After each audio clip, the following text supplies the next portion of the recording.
Hello बच्चों, let us see this question. Question say that the eccentricity of the hyperbola whose length of the lattice rectum is equal to 8 and the length of its conjugate axis is equal to half of the distance between its focus edge option first under root 3, second दिया हुआ 4 by 3, third दिया हुआ 4 by under root 3 and fourth दिया हुआ 2 by under root 3. सबसे पहले हम लोग बात कर लेते हैं की कंसेप्ट का कि की कंसेप्ट क्या यूज करें यहाँ पे की कंसेप्ट क्या यूज करें. तो सबसे पहले if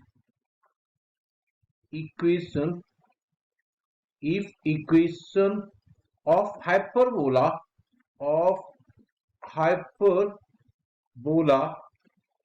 is x square divided by a square minus of y square divided by b square is equals to 1, then length of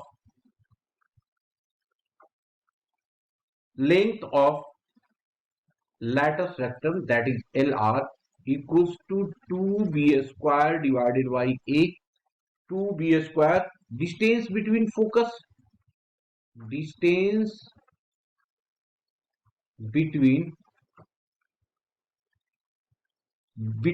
focus is equals to 2AE and length of transverse axis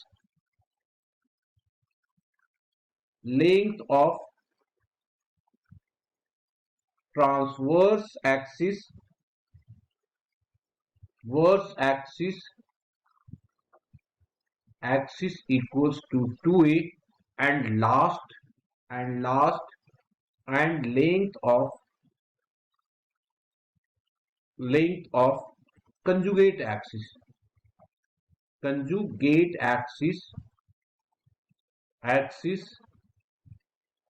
is equals to 2A.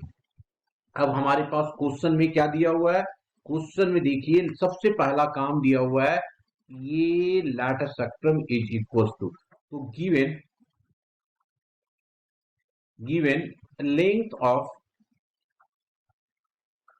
length of LR, this is equals to 2b square divided by a.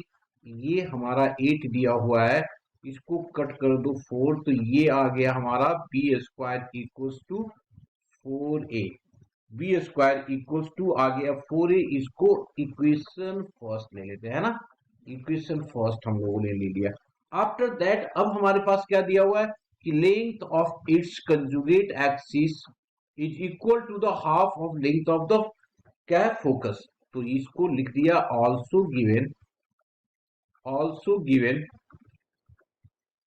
Given क्या दिया हुआ है जी, length of conjugate axis, मतलब हमारे पास 2b equals to 1/2 of 2AE. यहां से देखो ये और ये कैंसिल आउट हो गया तो आ गया 2b equals to a, that is equation second. Also we know that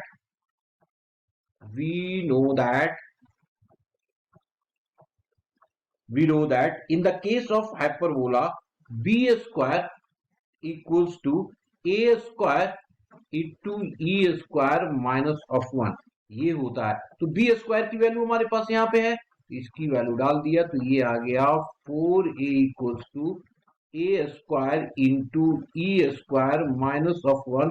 a को कॉमन ले लेंगे तो ये 4 अपॉन मतलब a की जो वैल्यू बन जाएगा 4 upon e square minus of 1. इसको हम लोगों ने थर्ड इक्वेशन ले लिया. अब जब थर्ड इक्वेशन पता चल गया अब हम लोग इसको यूज करते हैं. अब इसको यूज करेंगे. अब देखो यहां से क्या आ रहा है, B square equals to this. तो फ्रॉम इक्वेशन फर्स्ट क्या है हमारे पास, b equals to 2 under root of a हो जाएगा.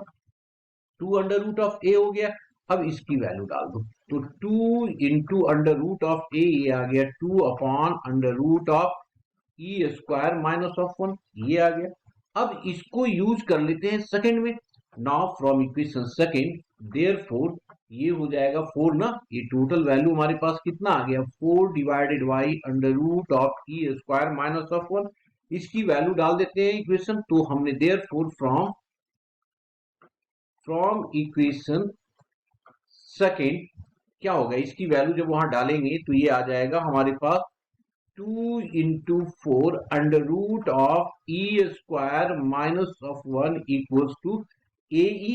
तो ए हमारा क्या हो गया, ए देखो निकाला हुआ है 4 बाई ई स्क्वायर माइनस 1, और ये हमारा ई आ गया, देखो ये 4 4 कैंसिल आउट हो गया। इसको एडजस्टमेंट करेंगे तो देखो एक अंडर रूट बचेगा यहाँ पे, है ना। तो ये आ गया 2e, तो ये हो जाएगा हमारे पास 2 under root of e square minus 1 equals to e. Squaring both side कर दो तो ये आ जाएगा 4 e square minus 1 is equals to e square. This is equals to 4 e square minus of 4 equals to e square. तो ये हो जाएगा 3 ई स्क्वायर इक्वल्स टू 4। तो e की वैल्यू कितना आ जाएगा, e इज इक्वल्स टू आ जाएगा 2 under root of 3। Plus minus में आता, पर चूंकि ये पॉजिटिव में होता है इसलिए हमने पॉजिटिव वैल्यू कंसीडर किया। तो e बाई 2/3 जो ऑप्शन हमारे पास आ रहा है वो 4th आ रहा है। Hope you understood it well, best of luck.